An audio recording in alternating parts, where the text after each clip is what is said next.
Welcome to the High Performance Man podcast. I'm your host, John Fayocavitz. On this show, I interview successful men who have built impressive careers in businesses, founders, CEOs, and senior leaders, and professionals who have operated at a high level for years. We talk about what actually made them successful. So the goal is simple: to learn directly from the men who have done it, so we can apply those insights in our own careers, businesses, and lives, and continue raising our own standard of performance. The show is sponsored by the Prime Performance Method.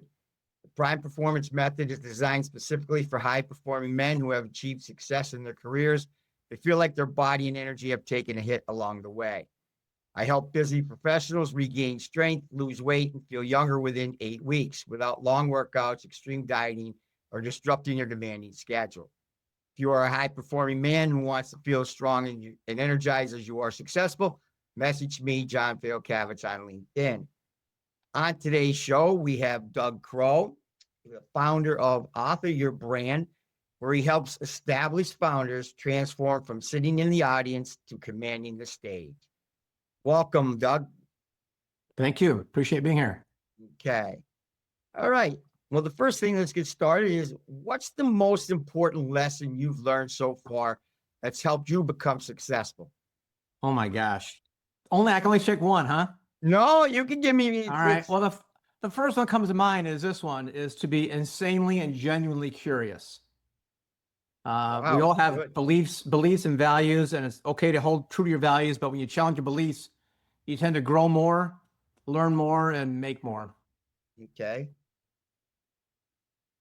And when I say grow more, I don't mean physically, like, I know your podcast is for the health side, so it's, grow stronger. This is for you. This is yours. Okay. This is for men out there that grew their business. They're successful. Right. That's the first time during the course of my podcast, curious was the first time I've heard that. Okay. And that's a very good. Okay. Challenge your beliefs. Is that what you're saying? Yeah. When you challenge your beliefs, you tend to learn more, right? Because everybody has their cognitive dissonance. They have a certain thing they believe in. There's nothing wrong with that. But if you actually challenge it and open your mind up, a lot more is going to happen for you. Right. You're going to learn more. You're going to experience more. You're going to meet new people you wouldn't necessarily meet or even like. But if you're genuinely curious about things and people, the world opens up to you, opportunities especially. Exactly. Okay. Awesome. So, what you're saying is don't pigeonhole yourself into one thing. Yeah. I mean, hold true to your values if you have a certain value, but you got to know the difference between a value and a belief. Right. And I took some time to really digest that. I got a lot of this from Adam Grant to be safe here. It's not all my ideas, but the concept. Okay, Adam. Okay. Yeah. What was he? Was he a mentor, or is we? He's an author. He's a very famous author. You can look up his book. Yeah, he's got a bunch of them out there. The best one I've read lately is the gosh, oh my God, I'm gonna screw the title now. But just look them up and you'll see the ones that are about That's okay. Gosh, escapes my memory. Sorry. Yeah, that's okay. So it seems like you're on that same wavelength or path of don't stop educating yourself. Don't stop doing things to broaden yourself and to open up. Right. Because there's so much more out there than what if you think you're successful at this right now and you stop learning and you stop educating yourself, right, and stop growing, then at some point it's going to stop. And the other thing that's important is a lot of times business people, they tend to only focus on their learning inside their industry. Well, people like myself and Steve Jobs don't do that. I like looking at other things outside of my industry. When I was in the real estate industry as an investor and developer, I studied, wholesaling of lumber as an example of how to wholesale real estate. Okay. Because people use these terms, but they don't really understand the business. So when you're running a company, it's great to be proficient and excellent at that. But don't forget to broaden your horizons and learn other things, because everything's all connected. So it always helps. Good. All right. My next question. Yeah. What do you think hinders a lot of men today from reaching their full potential? Well, as controversial as it sounds, I will say a non-supportive partner. Okay. That is so important. And it can be something as subtle as indifference. as opposed to negativity. Oh yeah, a nagging partner, of course, that's not going to help. But even an indifferent one can affect a man's psyche because he's designed to, kill mastodon, bring back to cave. Here I am. And, you can say all you want about all this, gender issues, but a man is a man. He likes to support and, take care of his tribe. Right. So any support on that, verbal or otherwise, is going to be very, very helpful. Well, it might even lead into my next question, which is, Okay. okay, for most men on the road to business or professional success, other areas of their life get sacrificed. Yes. What's been one of the areas of your life, if you've had any, that suffered, and what steps have you taken to be successful? Well, you'll like this answer. Everything suffered. Oh, Mind, body, spirit, family. There's nothing it didn't suffer on this journey. Nothing. Everything. how many years have you had this business? This business for 15 years, but business in general since I was 21. I've always had something on my own. So I you've think been I've an worked- opportunity. Yeah, I've worked for like 2 companies in my life for a total of 3 years out of the 40 or so I've been working. So I've always had my own business going on. But yeah, everything has suffered. But on the flip side of that coin, here I am. Right. You know? You're successful. Yeah, Yeah. things are going well, but it doesn't mean along the way I didn't suffer a lot. Everybody does. Right. Everybody does. Yeah. And I'm sure it started when you were 21. I mean, things changed as you grew, Yeah. and different things had to be sacrificed. Yeah. Right. And Okay. it's for a guy, it's a lot of it has to do with, in my world, it has to do with money. When you have a big dip, I call it, or recession, or when I was in real estate, and some of my friends were losing their houses and businesses, and I'm not trying to one up you, buddy, but I had 19 foreclosures in a bankruptcy. So yeah, it can be it can cut your legs off to go down those roads and have those setbacks. But at the end of the day, what are you going to do? You got to keep, and people say, oh, you're so courageous for keep going. Like, I have a choice. Of course I'm going to keep going. Yeah. Am I going to go forward the same way I did before? No. Hopefully I will learn from my setbacks, apply that knowledge, and do better next time, so I can be prepared for the next unseen setback, which is going to happen for sure. Right. Okay. Now you mentioned that you did real estate. Is that when you first started at 21? Yeah, I started out very early. I worked in the TV industry. I worked at ABC News in Cleveland, and Robert Allen walked in for an interview one day, the No Money Down guy, and I was enthralled. And Wow. after the show's over, I went up to him and said, "Hey, Mr. Allen, how's this this real estate thing work?"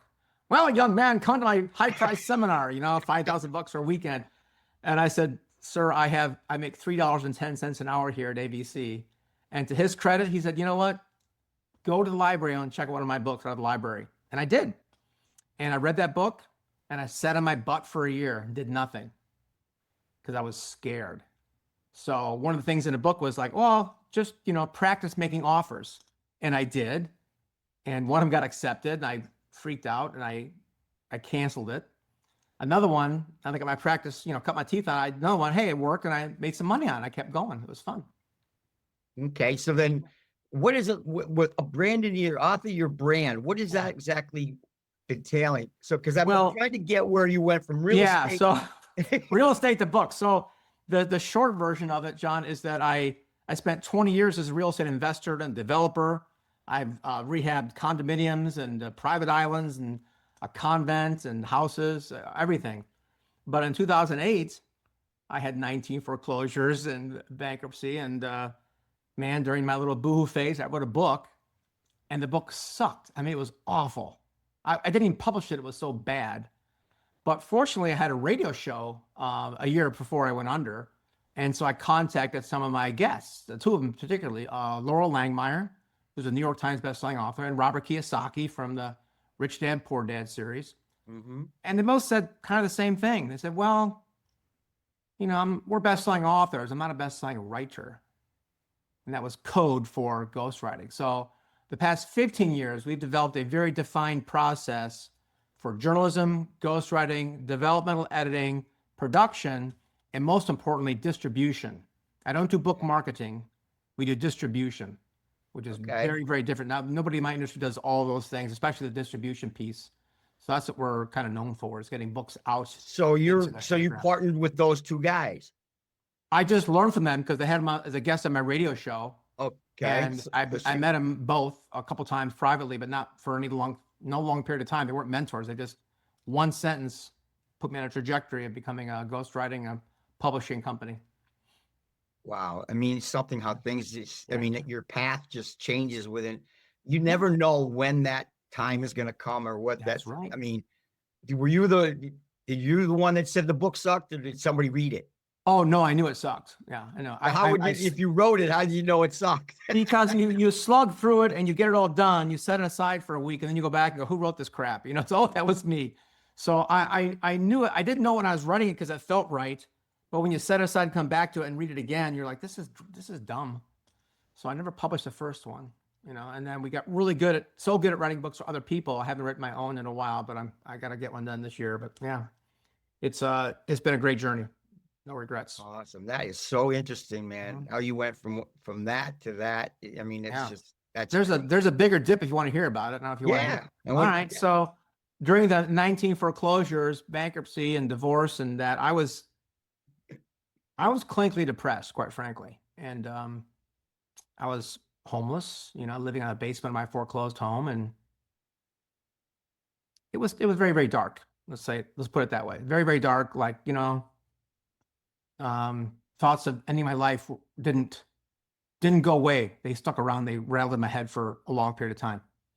And obviously I'm still here, so it's okay. Yeah. But during that time, I used to be a big fan of all the gurus, right? I listen to Tony Robbins CD or a Zig Ziglar CD or read their books. And that got me to where I was when I was a millionaire. And then when I lost it all, I went back to those books and CDs and cassette tapes and stuff. And I hated them now. I'm like, you guys are lying to me. You're idiots. It was like I didn't even recognize their own voices. It was horrible. Wow. One day I'm driving on the road, John. I pop in CDs trying to get my mojo back. Nothing's working.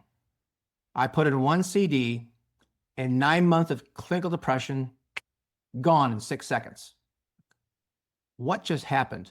I was about to take medicine for this. Now I just put a CD in, I'm cured? Who is this guy? I eject the CD. I look at the label. It was me. It was my CD.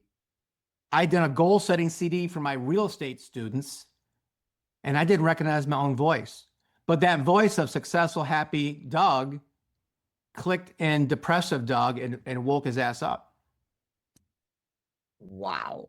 Yeah. And from that experience, I have a SaaS coming out called AuthorMeld that will personalize almost any book for the reader. So imagine reading Think and Grow Rich, written by John and Napoleon, and your goals and your challenges are embedded in Think and Grow Rich now, and it's written in your own personality. Wow. So that's what we're rolling that out this year. It's going to be a lot of fun to that is help people. Yeah. That is amazing. And again, where was the tape when you pulled it out?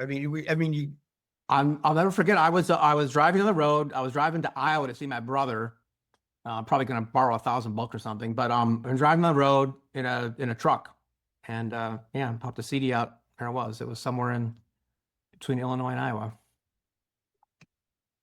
That is something. Yeah. That is a story. I'm glad you mentioned that, because my audience is going to get.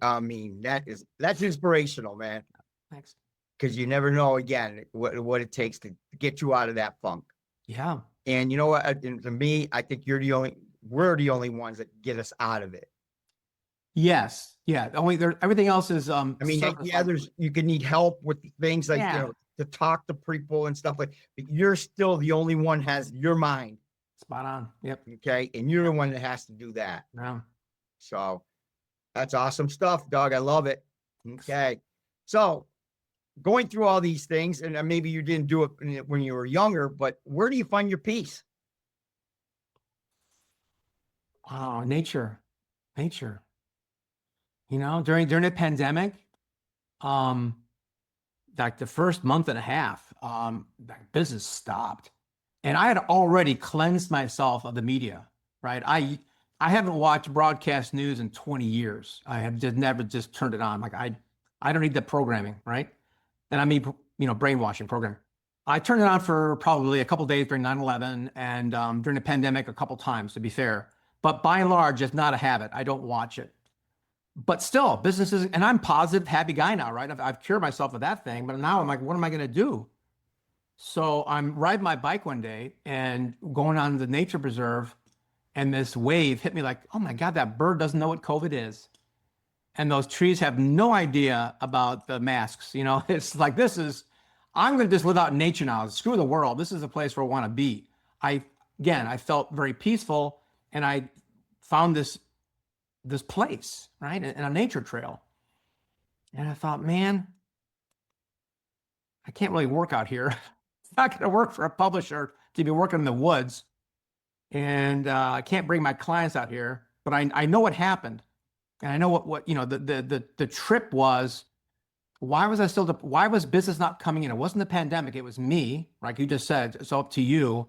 And even though I wasn't watching news, I was on social media.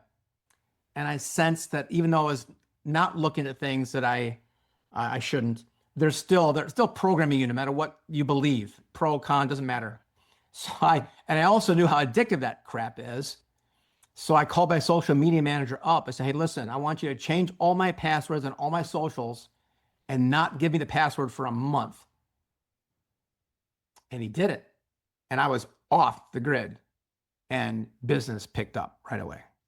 Yeah, I got to do something. I mean, I keep hearing that, social media and having your phone on you. Yeah. Even if they say for 24 hours or even, start off at 12 hours, just keep the phone, get rid of it. My phone fell off the seat on the way to a dentist appointment this morning. And it fell off the seat as I'm driving. And I thought, like, I need to pick that thing up and pull off the road, pick it up. Like, what? Shut up. You do not. I mean, just that there's some psychological studies on what they've done to us. I know. On this connection thing. My son's phone, I love his. He's got like no apps on it. It's like there's like 4 words for what he uses it for, but there's none of that. He doesn't have any garbage on it. Wow. So yeah. That is. And I don't have social media on my phone, by the way. I do not put it on there for that reason. Okay. Do you have any sort of a routine that you do daily? Yeah. I wake up early, and I meditate, a little gratitude, drink some water, have a cup of coffee. I got my son's my personal trainer now. So in terms of your health stuff, he's helped me get back, in better shape.